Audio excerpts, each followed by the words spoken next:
कैसे हैं सभी छात्र और छात्राएं। चलिए मैं आपका अपना टीचर गुलशेर गौड़। आज मंडे है। आज की जो हमारी क्लास है वो है भारतीय इतिहास। आप लोगों को पता है कि मंडे में हम आप लोगों को भारतीय इतिहास की क्लास कराते हैं और भारतीय इतिहास में भी हमने पूरे इतिहास को 3 भागों में डिवाइड करके पढ़ा है: प्राचीन काल, मध्यकाल और आधुनिक काल। प्राचीन काल हमने कंप्लीट कर लिया है। जो हमारा चल रहा है वो मध्यकाल चल रहा है। मध्यकाल में भी हमने दिल्ली सल्तनत कंप्लीट कर ली है। वो वीडियो आपकी प्लेलिस्ट में पड़ी हुई है, आप वहाँ से जाके कंप्लीट कर लें। और अब हमारा मुगल काल चल रहा है। मुगल काल में जो लास्ट मंडे की क्लास थी वो आपकी बाबर पे कराई थी मैंने आप लोगों को, और बाबर से पहले एक संक्षिप्त समरी मैंने आप लोगों को उपलब्ध कराई थी। आप लोग चाहे तो एक बार उसे देख लें, एनालिसिस कर लें, क्योंकि वो किसी भी एग्जाम के लिए मोस्ट वेरी वेरी इंपॉर्टेंट, कम से कम 1-2 क्वेश्चन वहाँ से रहते हैं उस क्लास से। उसमें मैंने आप लोगों को मुगल शासकों का क्रम कराया था, जन्म कब हुआ, कब से कब तक गद्दी पर बैठे, और इनके मकबरे कहाँ पर स्थित है। मकबरे मतलब कब्र कहाँ पर स्थित है। सबसे पहली क्लास ये थी। उसके बाद बाबर था, बाबर हमने कंप्लीट करा। आज की जो हमारी क्लास है वो हुमायूं पर रहेगी। हुमायूं आज की क्लास में हम जो भी एग्जाम में क्वेश्चन बन सकते हैं, किसी भी एग्जाम में, आईएएस से लेके वनडे एग्जाम तक, वो सब आज हम इसी क्लास में कवर करेंगे। इससे ज़्यादा आपको बिल्कुल भी पढ़ने की आवश्यकता नहीं है।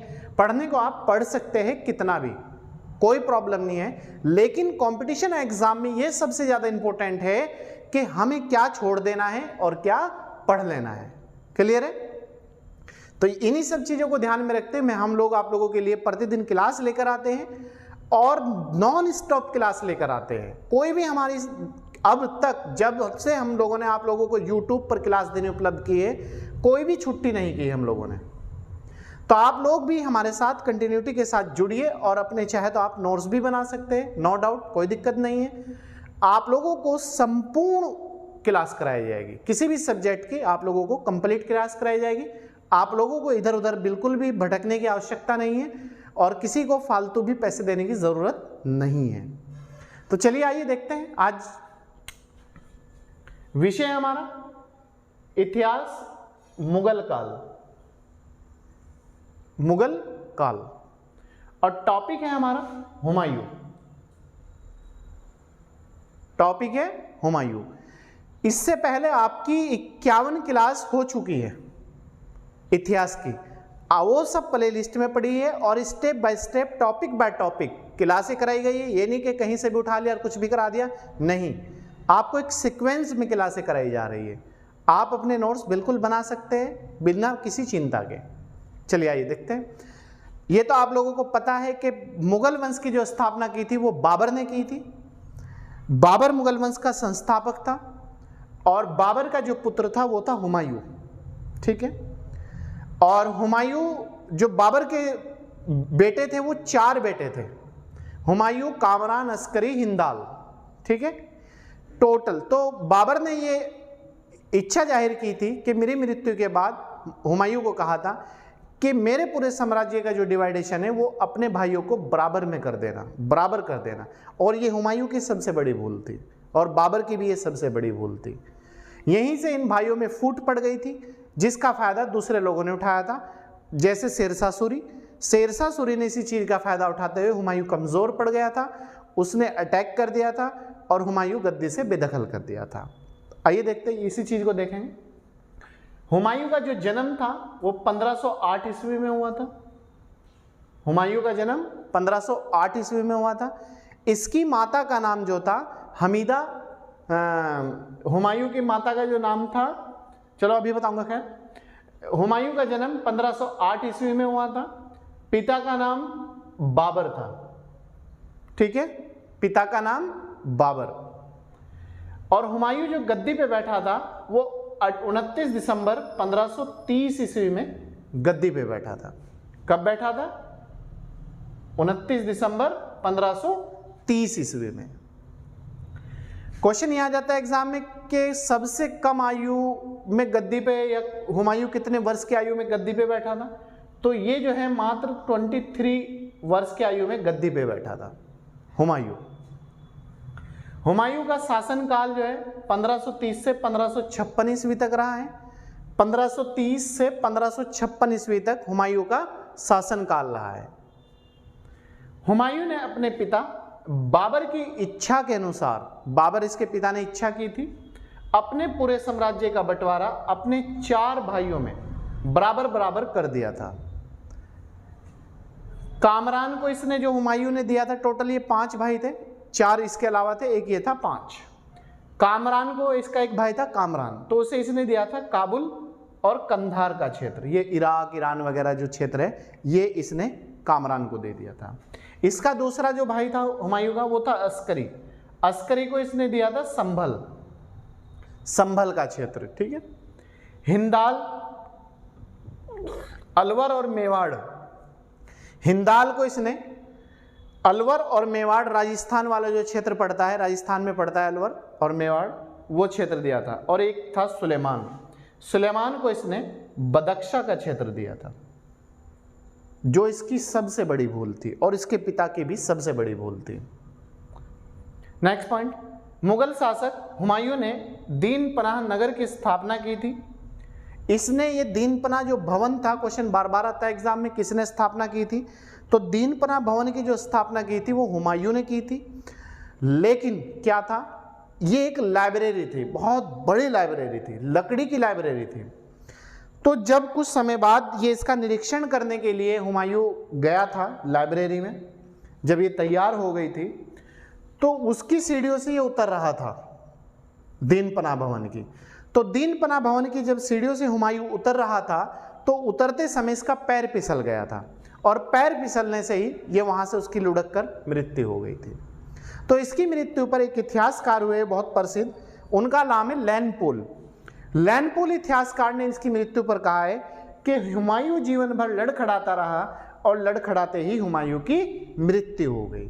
मतलब आगे चल के बताऊंगा मैं, ये गद्दी पे बैठा, शेर शाह सूरी ने हरा दिया, फिर इधर उधर भटकने लगा, फिर आया, फिर जीता, फिर गद्दी पे बैठा, मात्र कुछ समय बाद 5-6 महीने बाद इसकी मृत्यु हो गई। तो इसीलिए उसने लैनपोल ने कहा था।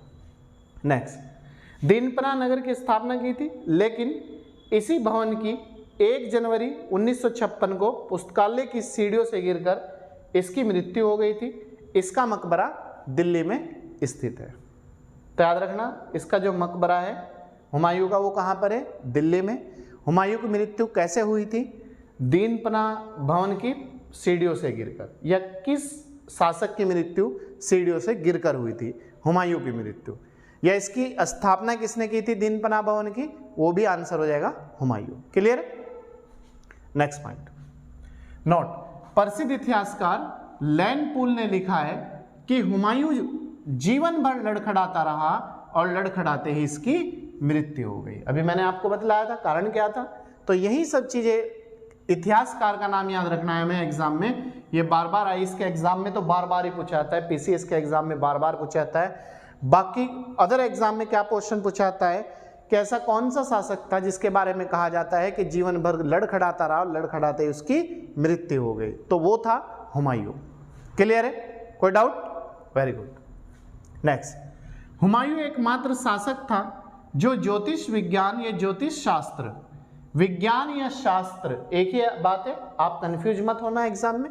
तो ज्योतिष विज्ञान में विश्वास करता था और सप्ताह के 7 दिन अलग अलग रंग के कपड़े पहनता था। तो ज्योतिष में विश्वास करने वाला कौन मुगल शासक था? हुमायूं।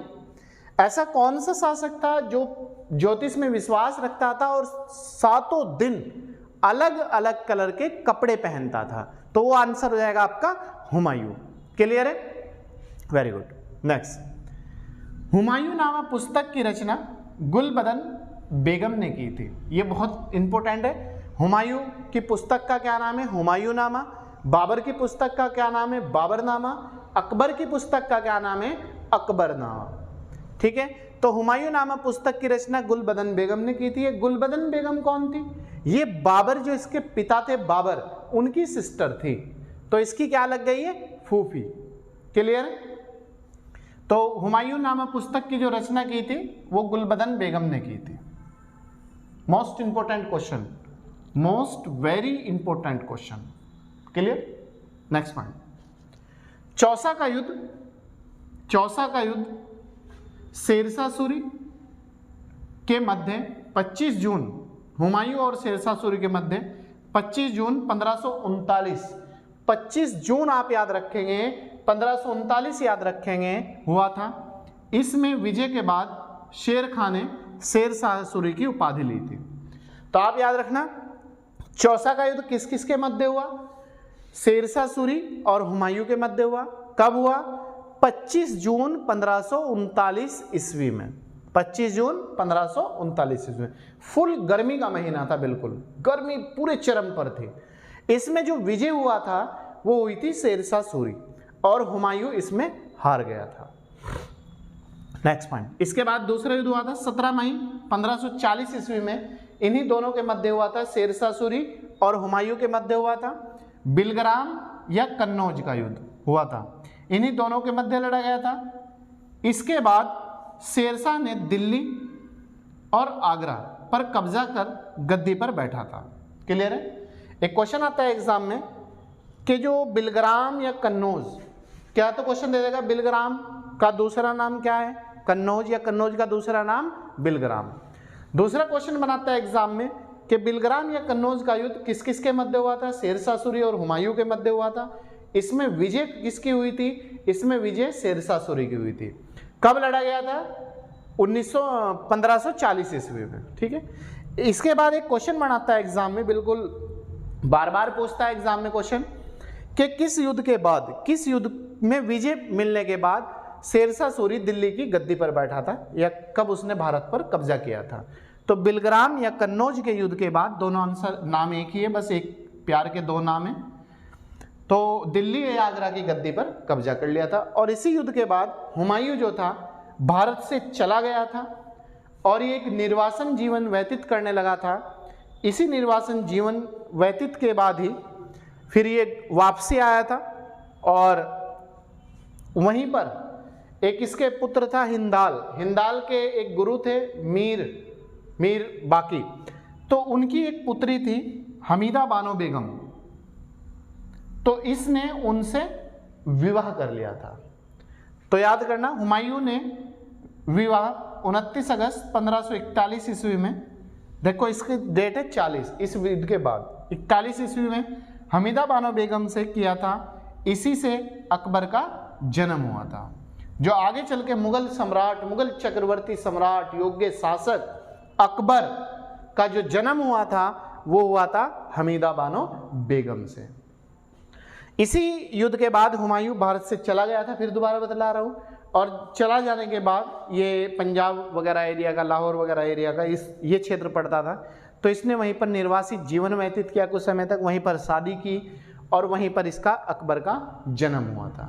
ठीक है, तो फिर ये उसके बाद फिर एक बार भारत में लौटा था दोबारा, फिर विजय प्राप्त करी इसने।